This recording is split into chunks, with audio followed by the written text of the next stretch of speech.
This is Memory Lanes, the podcast that chats to personalities from the property sector about the homes that have taught them the biggest life lessons.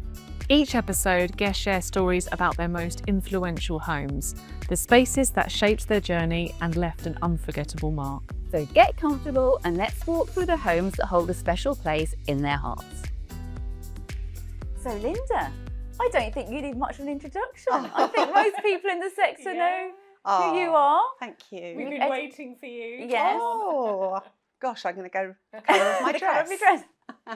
So you've edited First Time Buyer magazine for how many years? Yeah, well, I've been there for about 17 years. I think it's this month. So, yeah, a very, very long time. And it's, as I said earlier, it's a bit part of my DNA Yeah, I mean, now. I've often heard you say it's kind of, It's you part love of- doing it so much it doesn't feel like a job to you. It doesn't feel like work. No, it's That's just... the dream, isn't it? I think it's also the fact that within the industry, there's so many lovely people and they're like friends in a way. So it's not like you're talking to a complete stranger. It's lovely. I love Catching up that. with friends. Catching up with Yeah, friends. yeah. And people are very, very supportive, which I can't tell you how grateful I am. Even through the whole pandemic, you know, we rattled on and yeah, it's a joy. I mean, and you are genuinely passionate about helping people Very much. get on the property ladder Yeah. and get their own space. So 100%. that is your... I really feel that paying rent is such a waste of everybody's money. And when I hear what rents are, especially if you're living in, well, no, not just central London, they're still very high wherever. And that money is dead money. That's just paying somebody else's mortgage. And, you know, you can't do anything in this place. You can't put well, maybe the landlord will let you, but mostly no. Painting it, decorating it, making it your own. There's nothing quite like having your own home, which is actually yours and you can do what you want. Yeah. And you have your keys at the yours, not actually the landlord's. Yeah. And affordable housing, I'm also very passionate. I just hope, I really hope that the government keep to what they've said they're going to do and build more. I'm slightly sceptical, but I'm not going to say anything at the moment. It's early days, but we desperately need more homes. I mean, it's a lack of supply is the problem. So everybody's doing a great job with what they've got. Amazing developments out there. And I just hope that first-time buyers can, well, say, I'll do a little plug, read the magazine and find something. But also, I think it's also, I'm very passionate about educating people to what it is you have to do. And that, I mean, now that's even more important, isn't it? Because I can imagine when you started the magazine, it was much easier to get that first property. Well, so of course. navigating that for your mortgages. readers now is must be a completely different And if you've never done it before, or you've asked friends and family who haven't bought recently, which they probably haven't, it's a bit of an unknown and it can be a sort of maze. Yeah. Out of the people you've interviewed for your front covers, Yeah. I'm going to ask you, who was your favourite? Who's been your favourite front cover? Well, this is really hard because I interview the cover and there's another interview inside. And I talk to these people and I come off the phone and I always say to the team, oh my God, she's my new best friend. He's my new best friend. So I love everybody because they all bring something different to the party. I would say, oh, it's so difficult. We'll give a couple of favourites then if it's too hard. Olivia Bowen, who's a big influencer, she was fun and very bubbly and excited about all of what was, just excited about life. So that felt really lovely to listen to. Let me have another think. I mean, there's been some wild ones. I interviewed, oh gosh, what's her name? She's on mainstream TV a lot now. She's she was lovely. I can't remember her name, but she was actually talking to me while she was having a shower. Brilliant. And I was like, who was this? We've got to remember. It begins with an A. It wasn't AJ, was it? No, it wasn't No. AJ. No. She's an Indian lady. She's just split up with her husband. That's all the gossip I read probably in the Daily Mail. I will think of her name, I'm sure. But that was a very funny one. So I was like, oh oh my God, I can't hear anything. But hey ho. Doing an interview in the shower. It was very funny. There's been lovely ones. You know, we've done, I'm not going to let the cat out the bag, but the hosts for our awards in September, they were a joy. It's always quite fun to do two people because they both have their own views and you've got to merge the two together, which is always interesting. And of course, lovely Johnny, my dear friend Johnny.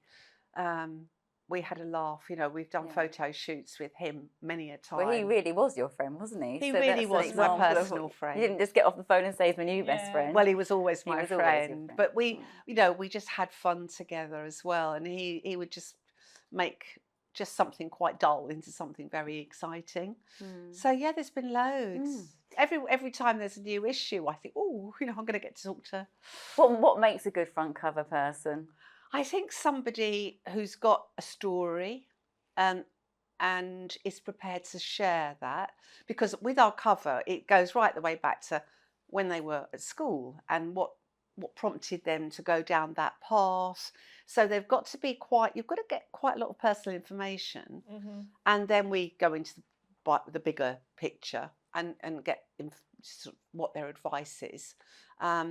Tomorrow I'm actually interviewing, I've got to get this right, G.K. Barry, is that right? Oh yeah. G.K. Barry. That's a good one. Yeah, that's a really good one. So that's tomorrow's interview. She's going to be good fun. Yeah, so yeah, watch this space. I think she'll be great. I mean, she's got so much to talk about. Oh yeah.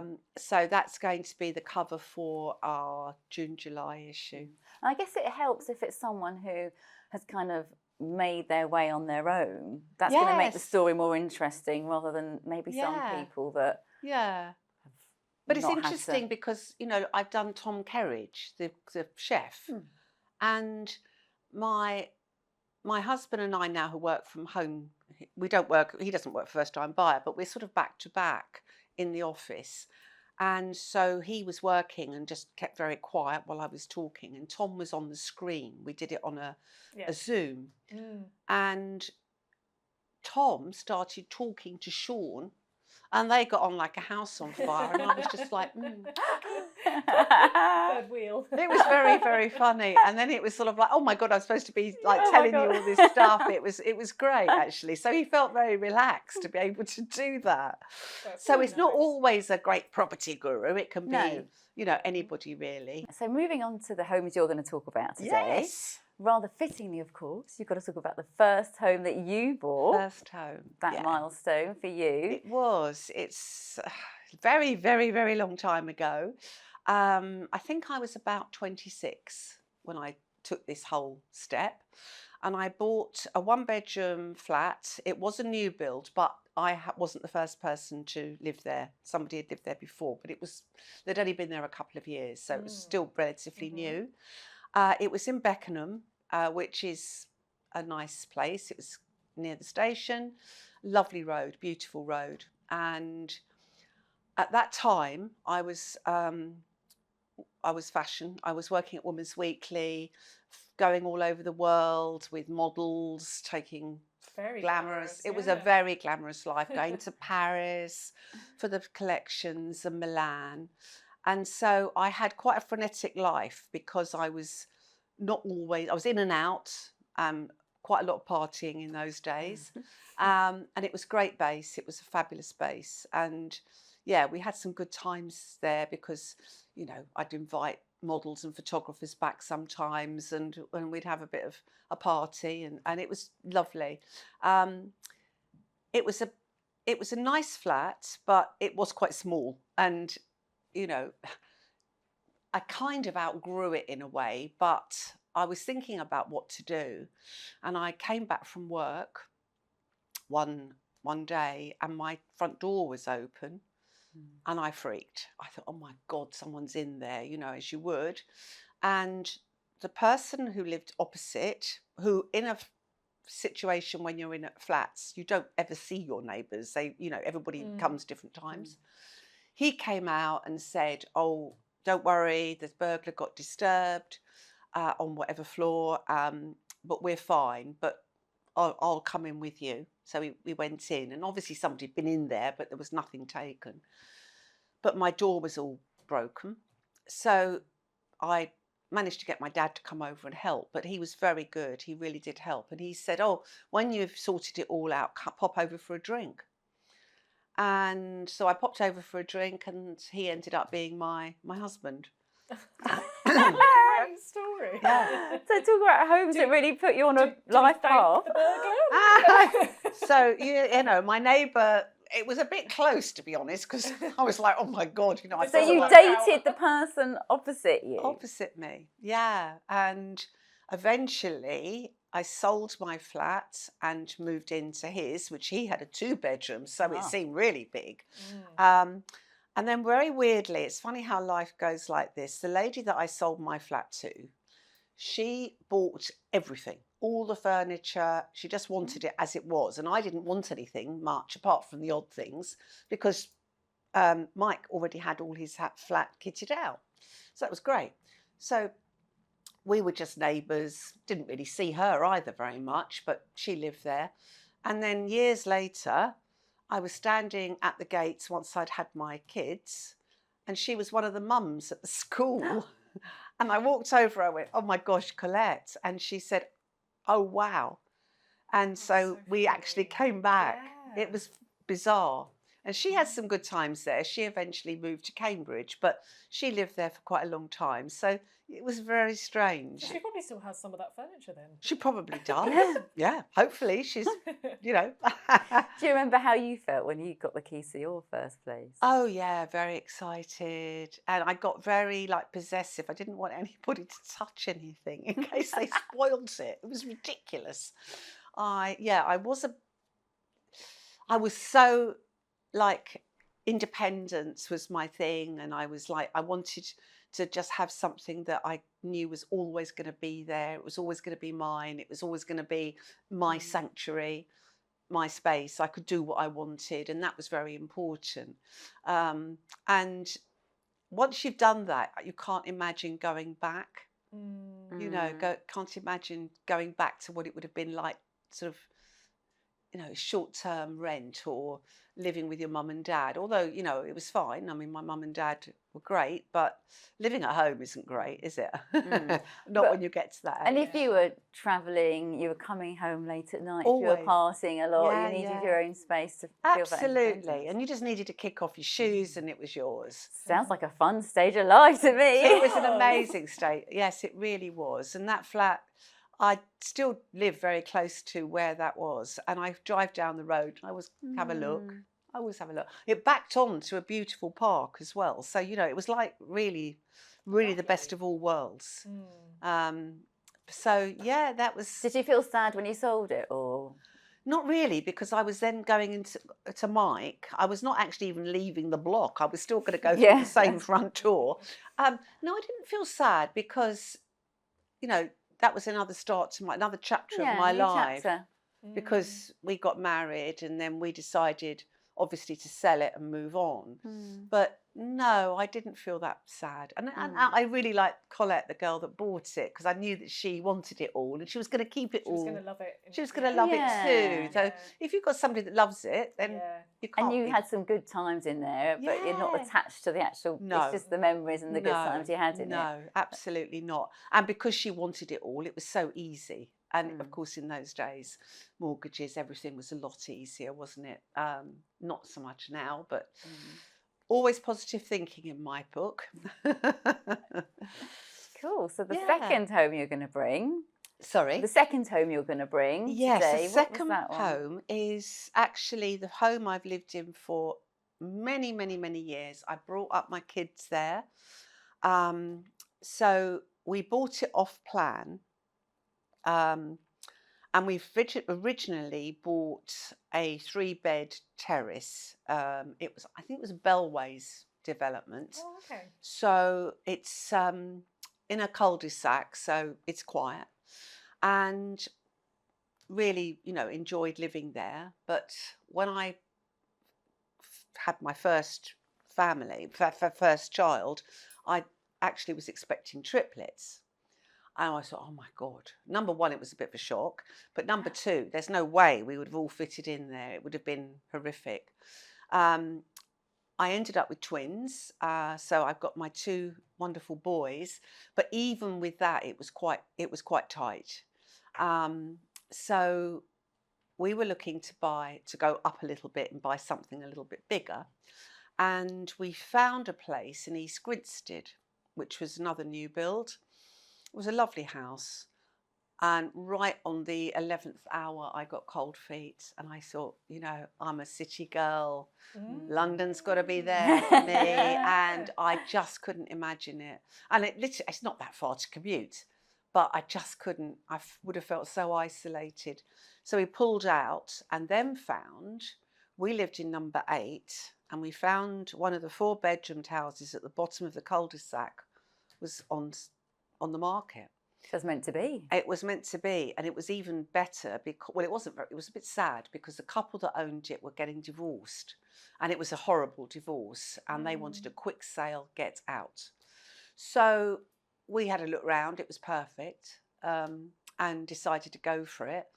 And then the people that bought the house we were living in, they lived in the next road. So on moving day, it was hysterical because we were moving literally 200 meters. Things down there. We couldn't. We had to have the removal people because, you know, carrying a bed or dining tables and stuff, it would have taken hours.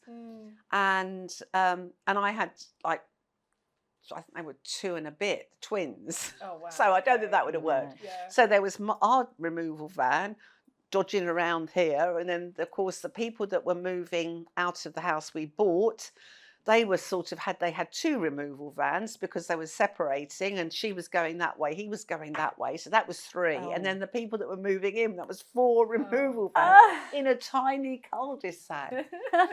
It was quite an interesting afternoon. It really was.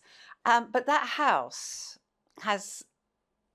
it's got so many memories because, you know, the boys grew up there, and anybody that's got a family will know that you've got the amazing times and the not so amazing times when they're teenagers.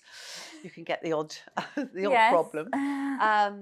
My youngest son, I had another son after the twins. That's where he was, well, he wasn't born there, but that's where he came home to. Yeah. So that has always been his family home. And when my boys now come over to see me, they revert back, I think, to being absolutely like they were. The other day, it was their birthday, and we had a bit of a gathering. And one of my boys was, you know, they've got their own homes, all of them. They've all got children. So my grandchildren were there. And all of a sudden, one of the boys started larking around with his son, but acting like he was about 13. And his wife, Debbie, she said, oh my gosh, she said, I didn't realise I'd have to take 3 children home and not 2. And he was just like so relaxed and felt at home. And isn't that nice though? It is lovely. And then my youngest son, William, lives in Australia. So they don't see him obviously as much as I'd like to. When he comes back, which is probably about every year, he walks in. If I've moved something or changed something, he's immediately like, why have you done that? And I was like, does he walk around inspecting? Oh, he does. Yeah, he knows everything. That's he even really knows. nice as well. I've got my garage. It's really bad these days. Nobody ever uses a garage for a car. No. It's a great storage space. Absolutely. Yeah. And I've got an integral door, so I put my washing machine and stuff out there. And of course, everything else is all just piled up. And he knows everything. Practically every tool that's in a box or everything. It's extraordinary.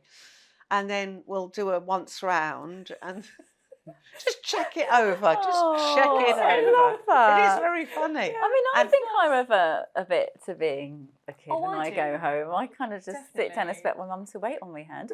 Especially, I go around with the young girls, and I'm like, "Oh, great, I'll just sit back with a cup of tea." Yeah, And I just, oh, yeah. You know, Yeah. sort of, I don't know. I think sort of, you I just- switch out of parent mode. You do, and- Yeah. don't you? Yeah. It's And really it's weird. nice to be able to Cup of do tea. that, to switch out of parent mode for Oh, a minute it's and, you know, 100%. be looked And do you after. enjoy it, being able to spoil them a little bit? Oh and, yeah, you yeah, it's know, wonderful. And yeah. now the grandchildren, of course, they know Yeah. everything. Because as soon as I've got 2 granddaughters and 2 grandsons, but obviously the one lives in Australia. So when the girls are there, oh my gosh, the first thing they want to do is, can we go upstairs? Or what do you want to do up there? I remember doing that, and my grandparents. Oh had, my Can we gosh. go upstairs? I used to do love playing with remember all that. they had like this Victorian like hairbrushes and stuff. Oh, yes, it's on, and I always used to my love bedroom. All the little playing all of that trinkets stuff. upstairs. It's Yeah. always my bedroom. Put on the pearls. Aw. So they go up there and It's most exciting for a small person. it is very exciting. It's all different. And I, as grandparents, don't really tell anybody off. Just like, do what you want. But my 4th bedroom, I made into an office years and years ago. So the 4th bedroom is now all kitted out for the office. And they know I have a whole collection. I've got probably a fetish for stationery. I love notebooks. I love stationery of any sort.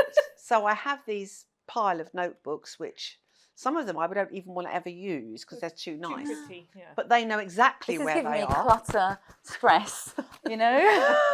Oh, I imagine they're all Too neatly much. Oh, they're all organised. neatly, Yeah. they are neatly organised, but they know exactly where they are. And of course, can we have this one? And occasionally I'll have to say, no, not that one, because it's a special one. But yeah, they've got it well sussed. So, they're very comfortable in it. And of course, if they come and stay, well, actually, yeah, definitely, if they come and stay, they know the way that the house works, if you know what I mean. That's so nice. So You yeah, can't- and I'm not really ready to downsize quite. Too many things that I've kept over the years, which I'm sure I will never look at, but I've imagined that when I'm really, really old, I'm going to sit there looking at old school books and old Yeah. birthday cards. It will never happen. No. Please No. tell But me. it's just too hard to Yeah. part with But them. the first picture they drew or whatever it is. I mean, Yeah. I'm sure you maybe feel Oh the yeah, same. I'm so Yeah. I'm so the same. You're- It's really hard. We've just recently moved. You went down the from- road I as did. well. You did a We similar went down thing. the road. It was literally like There. it was opposite, probably 200 meters. And the Yeah. amount we paid for removal men Oh, just it's to take it bonkers. down the road. It was Absolutely just mad, nuts, isn't it? But we had to. Yeah. The amount of stuff we packed into this 3-bed semi-detached house was unreal. It was Gosh. crazy. But it was really, really interesting to hear that your first home was, new build Yeah, within yeah. 2 years. And then your family home was the new build. Yeah, yeah. I'm a So- bit of a new build fanatic. Yeah, so that's kind of, I've never. that's always been that way, hasn't it? Yeah. I don't really remember. But I think my parents, the last house I lived in with my parents was a new build. They bought a new build. The one before that was a sort of 1930s house, Mm-hmm. but they completely gutted it. I mean, my mum was extremely fussy. So although it looked a 1930s house inside, it was pretty modern, very modern. And so I've always liked new, and I'm a bit weird. Everything, all my walls are white. Oh, right, okay. I don't So have, you keep, yeah. have much colour. So what about your 3 boys? Did they buy new places as well, or? So Chris, who lives down in East Sussex, his is a new build. Very nice house on 3 stories, very nice.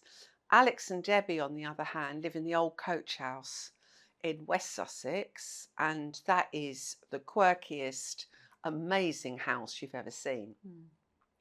It's got, even in the hallway upstairs, there's a tiny little fireplace. I mean, obviously never to be used, to be a bit of a hazard, I would have thought, but it's such a feature. Like Christmas decoration.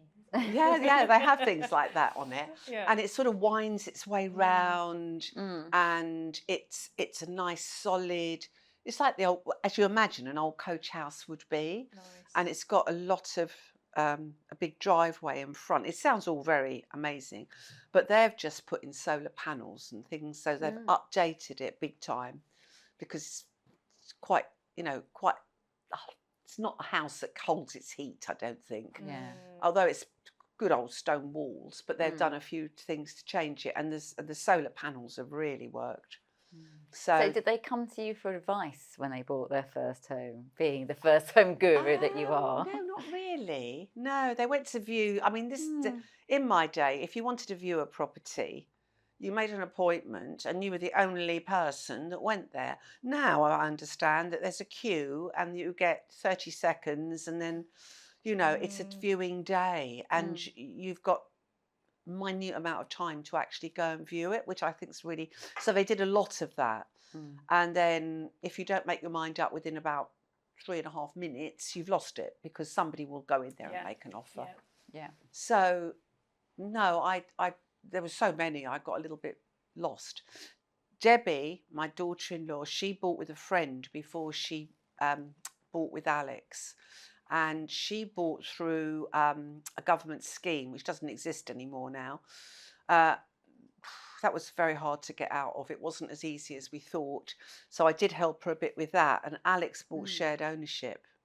Okay. Okay. So he did ask a lot of advice, but he bought that on his own before him and Debbie got together.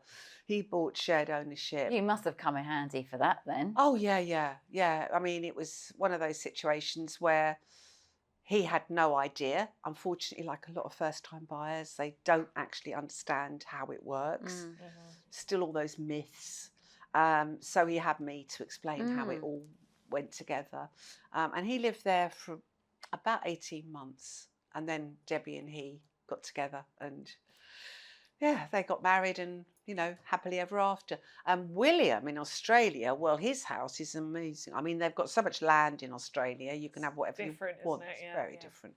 He has a beautiful. It's all bungalow style. Yeah. Nobody has 2 stories. Beautiful house. Oh, like in Neighbours. It is exactly like Neighbours, Alice. It's so like Neighbours. I come out when I'm staying there, I come out in the morning and I'm waiting for Kylie. Where is she? She's not there.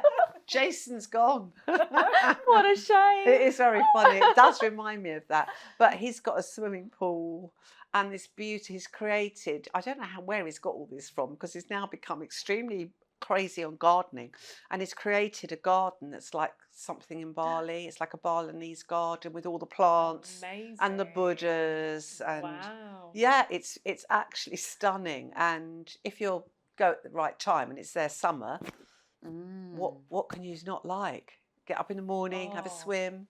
So when's the best time of year? It's like Christmas, lovely and warm. Christmas. Just Christmas, Jan and Feb are really good. We normally go Christmas, but I think if you go a little tiny bit later, you really get hot.